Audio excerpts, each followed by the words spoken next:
Hoy vamos a descubrir la vida de Svetlana Aliseva, la hija del dictador soviético José Stalin.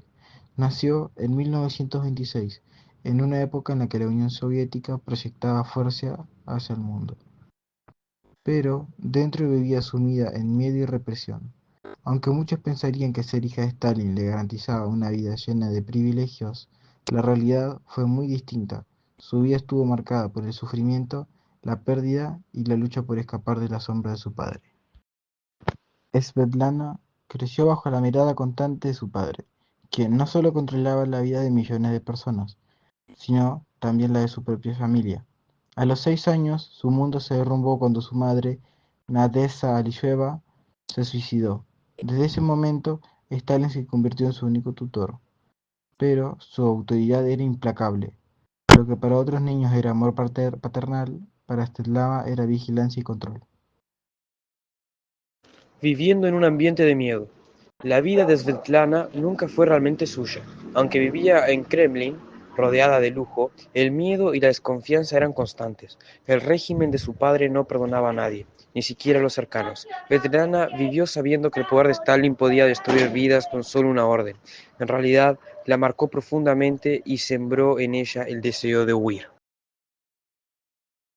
Después de la muerte de Stalin en 1953, Svetlana comenzó a buscar una forma de escapar. Finalmente, en el año 1967, tomó la decisión más difícil de su vida: abandonar la Unión Soviética. Su fuga fue un acto de valentía, pero también una renuncia a su hogar, su historia y todo lo que conocía. Buscaba libertad, pero el precio fue alto. En el occidente, Svetlana encontró un mundo diferente, pero no necesariamente más fácil. Aunque era libre, el peso de su pasado la perseguía. El apellido Ayulusheva siempre estaba relacionado con Stalin, y eso la aisló en muchos sentidos. La lucha por adaptarse a una nueva vida fue constante, mientras intentaba reconciliarse con su identidad y su historia.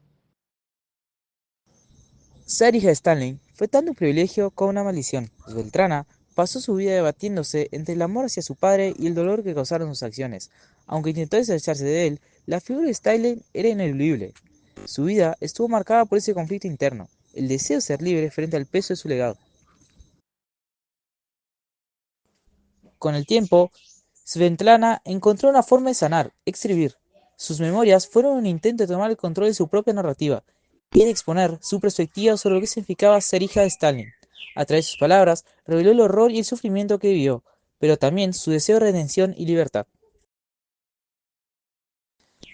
Svetlana dedicó su vida a intentar construir su identidad propia.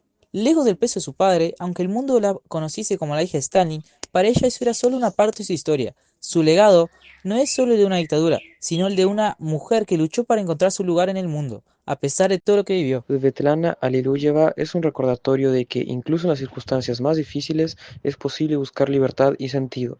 Su historia es más que la de una hija de Stalin,